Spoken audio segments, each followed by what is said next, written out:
ទស្សនាវដ្តីអានជំរាបសួរអស់លោកអ្នកនៅក្នុងវីដេអូនេះខ្ញុំនឹងបង្ហាញលោកអ្នកអំពីការប្រើប្រាស់ bookmark ដែលជាលក្ខណៈពិសេសមួយដែលលោកអ្នកអាចរក្សាទុកនៅពាក្យដែលលោកអ្នកធ្លាប់បានរកហើយអាចនឹងបើកពាក្យនោះវិញនៅក្នុងពេលក្រោយទៀតបានផងដែរនៅក្នុងពេលនេះគឺខ្ញុំចង់រក្សាពាក្យដែលខ្ញុំបានកំពុងតែបានរកនេះគឺពាក្យខាអញ្ចឹងខ្ញុំអាចធ្វើការកត់ត្រាពាក្យនេះទុកដោយការចុចទៅលើប៊ូតុងដែលមានរូបផ្កាយហើយចុចទៅលើពាក្យរក្សាទុកខ្ញុំអាចទៅកាន់ tab ទៅកាន់វចនានុក្រមប្រភេទផ្សេងទៀតខ្ញុំចង់ធ្វើការរក្សាទុកនៅពាក្យនេះបន្ថែមទៀតដែលពាក្យនេះគឺស្ថិតនៅក្នុង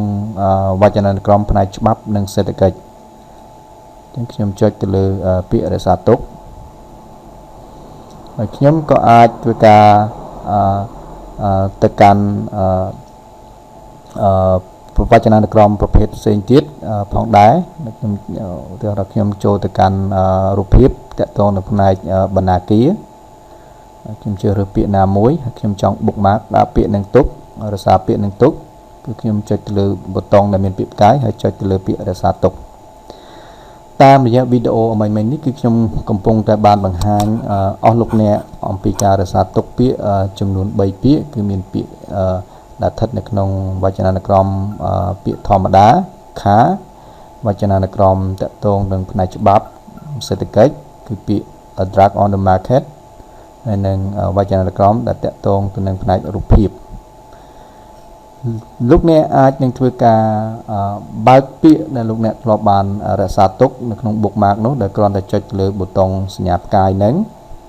រួចចុចទៅលើបង្ហាញពាក្យ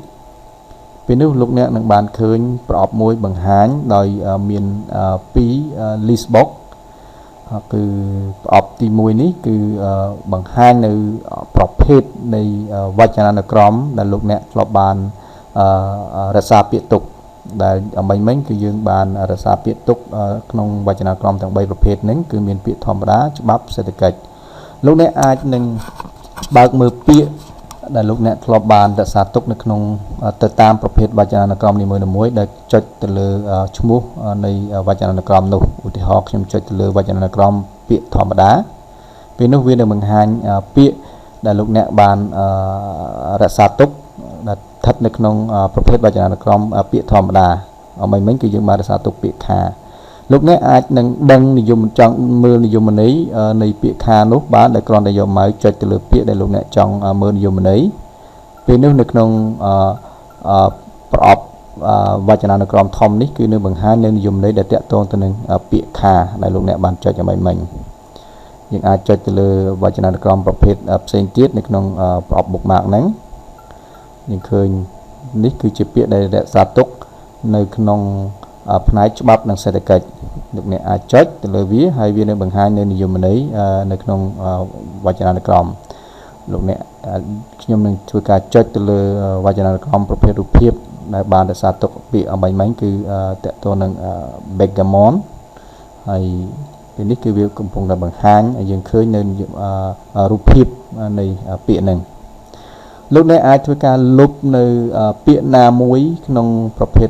វចនានុក្រមនីមួយៗដែលលោកអ្នកបានរក្សាទុកពាក្យនោះដោយគ្រាន់តែស្លេចទៅលើពាក្យដែលចង់លុបហើយចុច delete ចុចទៅលើប៊ូតុងដែលមានពាក្យ del ឬក៏លោកអ្នកអាចនឹងធ្វើការលុបនៅប្រភេទវចនានុក្រមណាមួយដែលលោកអ្នកធ្លាប់បាន bookmark ឧទាហរណ៍ខ្ញុំចុចខ្ញុំចង់លុបប្រភេទវចនានុក្រមរូបភាពដែលខ្ញុំធ្លាប់បាន bookmark គឺខ្ញុំគ្រាន់តែចុចទៅលើប៊ូតុង select ទៅលើឈ្មោះវចនានុក្រមនោះរួចចុចលើប៊ូតុង del បាទលោកអ្នកអាចនឹងធ្វើការចុចទៅលើប្រភេទវចនានុក្រមផ្សេងទៀតហើយសូមបញ្ជាក់បើសិនជាប្រភេទវចនានុក្រមនោះលោកអ្នកបានលុបនោះបណ្ដាពាក្យទាំង line ដែលស្ថិតនៅក្នុងប្រភេទនោះគឺនឹងត្រូវបានលុបដោយស្វ័យប្រវត្តិផងដែរឥឡូវនេះគឺខ្ញុំនឹងលុបវចនានុក្រមដែលខ្ញុំបាន save តាក់ទងនឹងពាក្យធម្មតាចេញពីក្នុង bookmark list របស់ខ្ញុំ